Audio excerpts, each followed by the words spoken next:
Hey folks, my name is Brian Stevens and you're watching Survival on Purpose. Today's video I want to talk about maps. Try not to hurry too badly, but I'm running out of daylight here, so I'm going to go kind of quickly through this. This is a USGS topographical map. And by the way, this is part of our series on map and compass. This is, you'll see, pretty standard looking map. You've probably seen these before. This is a newer version, folded up, that has overlaid I guess an aerial photography, so satellite photography probably.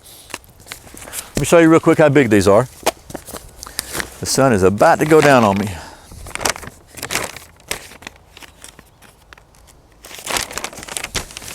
So, ooh, not that big. Okay, so you can buy these on the USGS website for 15 bucks. And I'll show you how to do that in just a minute. But I also want to show you, you can actually download them on the USGS website for free. And when you get that done, what you'll have is, you have the same, let me get this stuff here. Sorry about that. You got the same options. You can have a regular topo, or you can have the overlaid version. And if you know how to do it, you can actually print them out, just the section you need. For example, this is Kennesaw Mountain, and there's Kennesaw Mountain area. And this is just a part of it that I would need, and it's actually to scale. I'm gonna show you how to do that. So stick with me. Let me show you how to locate these things, exactly where to go, and exactly how to download them, and I'll be back in a little while. Okay folks, it's Brian here again. I thought it would be a good idea to make a quick video showing you how to locate and obtain topographic maps for your area. And one of the best resources for this is going to be the USGS, which stands for the United States Geological Survey, I believe. So the easiest way to find that is just go to Google and type in Topo Maps, and you'll see it brings up this page or something similar, and the top one is an ad. You're not going to want that, but the site you're looking for, and it's probably going to be on top, but if it's not, just go you're looking for the Topo Maps USGS.gov. So click on that, and again, this is why it's a little confusing. I thought it was worth making a video. This may or may not be the page you come to when you click on it, depending upon when you're watching this video, because they might change it. But at the end of the day, you're looking for finding and ordering USGS topographic maps. So click on that, and you come to another page, another layer. So in this case, we're looking for Map Locator and Downloader, and it is here. There's probably about 100 ways to get to this site, to get to this page. I'm going to put a link to this page under the video that you can go here directly, but this is where it's at right now. So we're here. This is a map of the United States. You want to find your area. In this case, I'm going to be looking for a map for the Kennesaw Mountain National Battlefield in Marietta, Georgia. So we're going to click on Georgia, and you can double click it and it'll zoom in. So if you double click, it's going to zoom to the center pretty much of wherever you clicked. So you can also use the plus up here in the corner to zoom the map, but it's not going to center your map for you. So we're going to grab this thing and slide it over just a little bit, put it kind of in the middle, and this is the area I'm looking for, so I'll double click this. There's Marietta, which is where it's located. We're going to double click that, and you're going to wind up starting to see some grids. So this grid represents the area that the map is going to cover. Now over here on the side you see 7.5 and 15-minute maps. What you're going to want for the most detail is a 7.5-minute map, and that means it's 7.5 minutes of degrees of, I believe it is longitude. I'm not sure, but the smaller this number, the greater the detail. That's what you need to remember. So you can find where you're looking for. In this case, you can keep zooming in, and that is the Kennesaw Mountain Battlefield Park. But the reality is it doesn't matter. You can anywhere in that grid. We zoom back out a couple. You click anywhere in the grid that you're looking for once you've located it, and then go to Mark Points over here. You want to make sure you start on Navigate. I forgot to say that. And then you go to Mark Points, and just click pretty much anywhere in the grid, because it's going to bring up the maps that cover that grid. So once you've marked your point, you've got the little red flag, then click on it, and that'll bring up the maps that are available for that particular grid. Now you got two choices. If you want to buy a paper map, you can click on underneath the buy over here, and we'll just right click open in a new tab so we don't mess this up. It brings you to the store, and you can see all the map versions that are available. In this case, the latest is 2011. It's $15. You can order it, and it'll be sent to you. We have another 1992 one, which is only $8. So I don't know what the difference is, but you see the scale says 1 in 24,000. We'll talk about that more in detail when we actually do the map video. I'm going to do a map video in detail about how to look at a map and what to do. But that means 1 inch equals 24,000 inches, which is basically 1 inch equals 2,000 feet. That's how that converts out. So if you want to buy it, you buy it and you go through the ordering process. That's not complicated, and you don't need me to show you that, I don't think. But what you can also do, and what I like about this, is you can download the maps for free and look at them, have them on your screen. You can print them out. You can take them to Kinko's or Office, any place that's got a full-scale, large-scale printer, and they'll print them out for you. So the way to download it is to go to underneath where it says download and click that. So if you do that, then it's going to download however you download stuff on your computer. Have a zip file. We'll go ahead and just go through the process in case you're not real familiar with this. Click OK, and it's going to download. Okay, so in my case, it is already downloaded, and I have got it in a folder that is, let me just find this folder for you.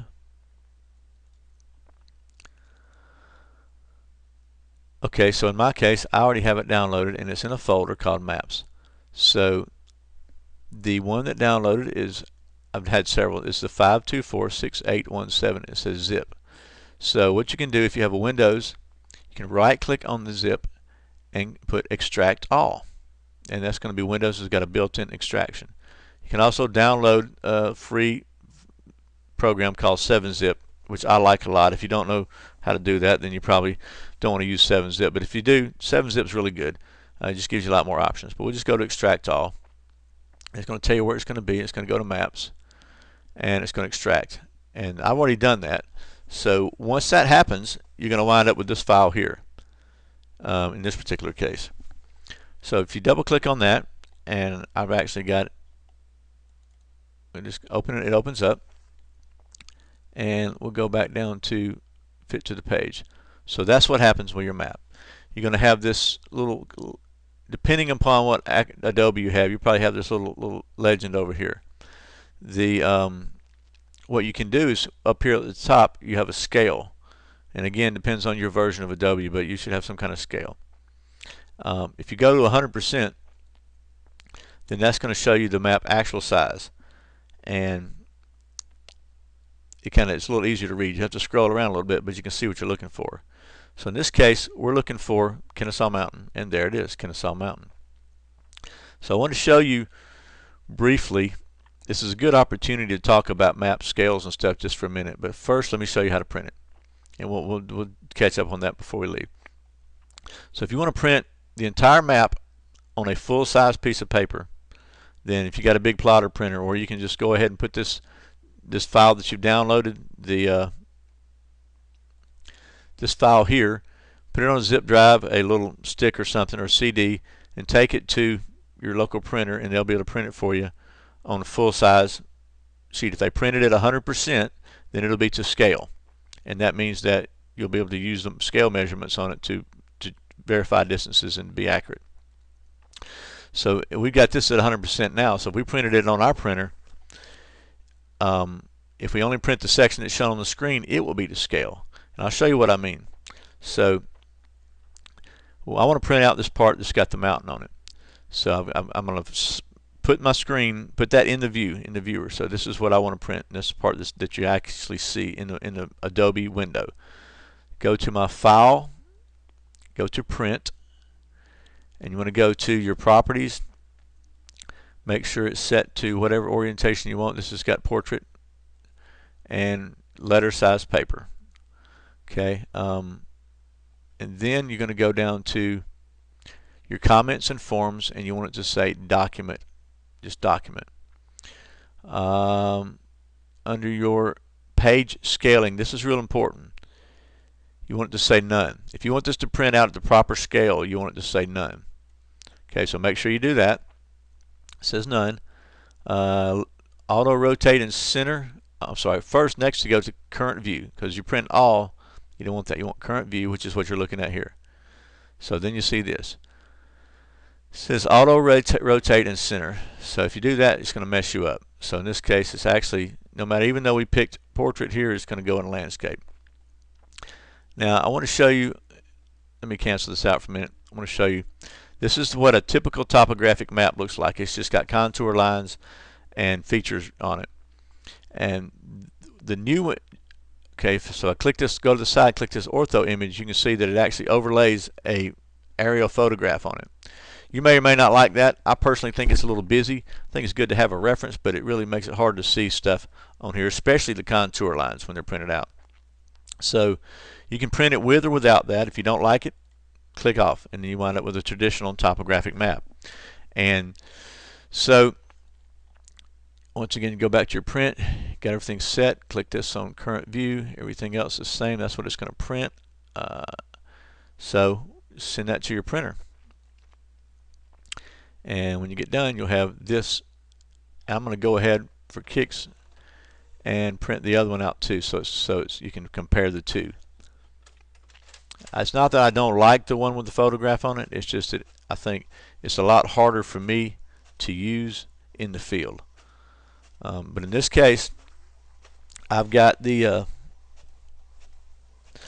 map that I need in a detail that I can use, and it didn't cost me anything.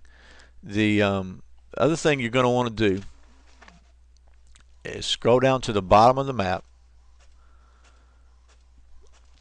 and kind of get over to the middle, and you want to get this legend. This is the legend at the bottom of the map, and it shows you, what the different roads and what they mean is some of the markings on the map. The other side talks about when the map was created and all that. But what you really want to know, what's important, is it also shows you which maps are adjacent. If you want to get, if you don't, maybe your map doesn't cover exactly what you need, so you can do that. But you definitely want this scale, because this is going to help you make sure that you can measure distances on your map. And if you print this at 100% up here again, this is going to be correct. And you can verify that with a ruler when you get out. What you should do is, like we said, this is 1 in 24,000 inches. If you divide 24,000 by 12, it gives you 2,000. So that converts it to feet. So take a ruler and make sure that when you measure from 0 to 2,000, that's 1 inch. If that is 1 inch on your ruler after you've printed this out, so on the piece of paper you printed, measured, if that's 1 inch, that means your scale is correct. So you can trust that your measurements are correct on your map. The other thing that you really need for your map is this compass rose here. And this tells you that you have grid north, which is the north the map is pointing. Okay, the map is pointing grid north. And then you have magnetic north. And you can see that there's a 4-degree, 29-minute difference. And so between grid north and magnetic north, you're going to want to adjust your compass for this when you're orienting your map. We'll talk about that on the map video also, but I did want to point that out, that while you're printing, go ahead and print this one out also, so you'll have it with you. Okay, let me get rid of this picture, sorry. You can have the scale you need and the map you need just for the area. And it doesn't cost you anything. If you need a big, and you can actually laminate these with a really, low-cost laminating kits you can get from any office supply store. Just keep them from getting rained on, keep them from getting wet and getting damaged. I find it pretty handy to use this size map, more so than on a big one you got to fold up and all that. So I hope this has been helpful. I just thought it'd be a good idea to kind of walk you through the process. 7.5 minute map is what you're looking for. And once again, you can order a full size from the USGS. You can actually have this printed full size and get this entire map at any print shop basically that's got a full size plotter. Or you can print them off yourself, just a section at a time. There's even a feature that you can overlap your maps and tape them together or whatever if you want to do that. So hopefully that's helpful. If you've been looking for maps and weren't sure what to do, maybe this will give you a good head start on getting them. Okay, folks, welcome back to the real world. I hope that was helpful. I thought it would be easier to do it that way than to try to draw it on a piece of paper and put links and everything everywhere. So, and maybe give you a hands-on, because it is a little confusing. You have to go through a couple of layers to get to it. So, again, hope that was helpful. This is Brian with Survival on Purpose. I appreciate you watching my videos, subscribing to my channel, giving them a thumbs up, telling your friends about it, just everything you do. I really appreciate it. So once again, my name is Brian Stevens. You're watching Survival on Purpose. Remember, survival is not an accident. See you next time.